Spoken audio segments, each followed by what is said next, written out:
Welcome to Telugu education dubs YouTube channel. Friends, వాళ్ళ వీడియోలో నేను మీతో డిస్కస్ చేయబోతున్న టాపిక్ ఏంటంటే ఏపీకి సంబంధించి లాస్ట్ 2025 రిలేటెడ్గా సర్టిఫికేట్స్ వెరిఫై అయ్యాయో లేదంటే వెరిఫై కాలేదో మీరు అనేది చెక్ చేసుకోవాలి. చెక్ చేసుకున్న తర్వాత రీఅప్లోడ్ ఉన్నట్టయితే మీరు డెఫినెట్గా రీఅప్లోడ్ అనేది డాక్యుమెంట్స్ కూడా చేయాల్సి ఉంటుంది. సో దాని రిలేటెడ్గా వీడియోలు అయితే మనం మాట్లాడుకుందాం. సో వీడియో అనేది ఇంట్రెస్టింగ్గా యూస్ఫుల్గా ఉంటుంది, పూర్తిగా చూడడానికి అయితే ట్రై చేయండి. ఇక టాపిక్ అయితే స్టార్ట్ చేసే ముందు నా చిన్న రిక్వెస్ట్ ఏంటంటే ఇప్పటివరకు మన తెలుగు ఎడ్యుకేషన్ డబ్స్ యూట్యూబ్ ఛానల్ని మీరు ఎవరైనా సబ్స్క్రైబ్ చేయకుండా చూస్తున్నట్టే మీకు యూస్ఫుల్ అయ్యే ఇలాంటి ఎన్నో వీడియోస్ కోసం అయితే సబ్స్క్రైబ్ చేసుకోండి. ఫ్రెండ్స్, ఇక టాపిక్లోకి వచ్చేసినట్టయితే మెయిన్గా లాస్ట్ 2025 రిలేటెడ్గా మనకు ఆల్రెడీ సర్టిఫికేట్ వెరిఫికేషన్స్ అయితే స్టార్ట్ అయ్యాయి. ఎవరైతే మనం రిజిస్ట్రేషన్ అయితే చేసుకొని ఉంటారో వాళ్ళలో చాలామందికి కూడా వెరిఫికేషన్ అయితే అయిపోయి ఉంటాయి. ముందుగా అఫీషియల్ వెబ్సైట్ ఓపెన్ చేసి మీరు చేయాల్సింది ఏంటి అంటే ఇక్కడ సెకండ్ ఉంది కదా, నో యువర్ అప్లికేషన్ స్టేటస్ అని చెప్పేసి సింపుల్గా మీరు దీనిపై అయితే క్లిక్ చేయండి. క్లిక్ చేసిన తర్వాత మీ యొక్క hall ticket number, date of birth enter చేసి గెట్ డీటెయిల్స్ అన్నది మీరు క్లిక్ చేసినట్టయితే మీకు మీ యొక్క సర్టిఫికేట్ యొక్క సిచ్యువేషన్ ఏంటి అన్నది క్లియర్గా మెన్షన్ చేస్తారు. అంటే మీ సైడ్ నుంచి మీరు అప్లికేషన్ సబ్మిట్ చేశారు, స్టిల్ ఇంకా అండర్ వెరిఫికేషన్లో ఉందా, లేదంటే మీది వెరిఫైడ్ అయితే అయిపోయింది, you are eligible for web options అని చూపిస్తుందా, లేదంటే మీరు వెరిఫై అయిపోయింది ప్లీజ్ చెక్ రీఅప్లోడ్లో ఏమైనా చెక్ చేయండి అని చూపిస్తుందా అన్నది మీరు ఒక్కసారి కేర్ఫుల్గా అయితే చూడాల్సి ఉంటుంది. ఎందుకంటే చాలామందికి రిజిస్ట్రేషన్ చేసేసాం అయిపోయింది, ఇక సింపుల్గా మనము ఏదైతే వెబ్ ఆప్షన్స్ ఓపెన్ అవుతాయో వెబ్ ఆప్షన్స్ ఓపెన్ అయినప్పుడు ఇక లాగిన్ అయ్యి వెబ్ ఆప్షన్స్ ఇవ్వడమే అని చెప్పి చాలామంది అయితే అనుకుంటారు.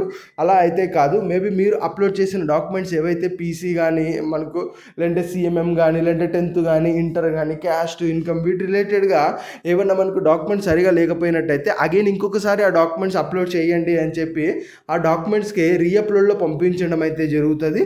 సో అది మీకు ఎలా తెలుస్తుంది అంటే మీ యొక్క అప్లికేషన్ స్టేటస్ ఇక్కడ చెక్ చేసుకుంటే ఇందులో మిమ్మల్ని రీఅప్లోడ్ చేయమని అయితే అడుగుతున్నారా లేదా అని చెప్పి ఇక్కడ క్లియర్గా అయితే కనిపిస్తుంది.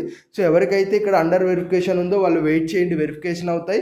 లేదు ఎవరికన్నా రీఅప్లోడ్ అడిగిందనుకోండి, సింపుల్గా మెయిన్ పేజ్కి వచ్చేసి ఇక్కడ re-upload of documents or information ఉంది కదా, దాని మీద క్లిక్ చేసినట్టయితే మనకు రీఅప్లోడ్ రిలేటెడ్గా ఓపెన్ అయితే అవుతుంది.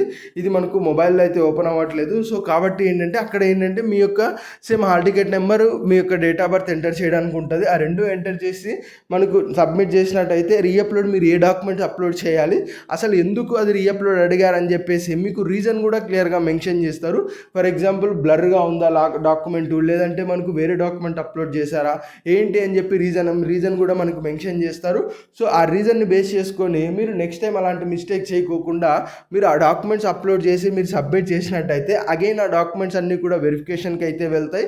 అలా వెరిఫికేషన్కి వెళ్ళినప్పుడు ఇంకొకసారి చెక్ చేసి అప్పుడు మీ అన్ని కరెక్ట్ ఉన్నట్టయితే కౌన్సిలింగ్ అనేది సక్సెస్ఫుల్ అనేది చేస్తారు. లేదు అన్నట్టయితే అగైన్ మళ్ళీ రీఅప్లోడ్ చేయమని అడగడానికి ఛాన్సెస్ అయితే ఉన్నాయి. సో ఈ విధంగా మీరు ప్రతి ఒక్కరు కూడా రీఅప్లోడ్లోకి మీకు వచ్చిందా లేదా అన్నది చెక్ చేసుకోండి.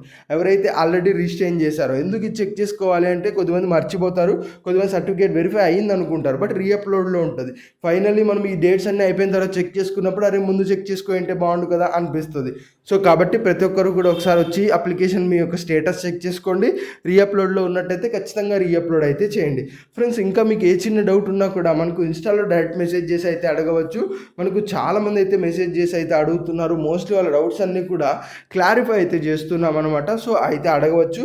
ఇంకా చిన్న చిన్న అప్డేట్స్ ఉన్నా లేదంటే ఏదైనా ఇన్ఫర్మేషన్లో చేంజ్ ఉన్నా ఏదైనా అప్డేట్ ఏమన్నా ఉన్నా కూడా మన వాట్సాప్ అండ్ టెలిగ్రామ్ ఛానల్స్లో నేను షేర్ చేయడం జరుగుతుంది. సో అందులో లేకపోయినట్టయితే క్విక్గా మీరు జాయిన్ అయితే అవ్వండి. ప్రతి దానికి డిస్క్రిప్షన్లో లింక్స్ ఉంటాయి, ఒక్కసారి అయితే గమనించండి. చాలా చాలా యూస్ఫుల్గా మీకు అయితే ఉంటుంది.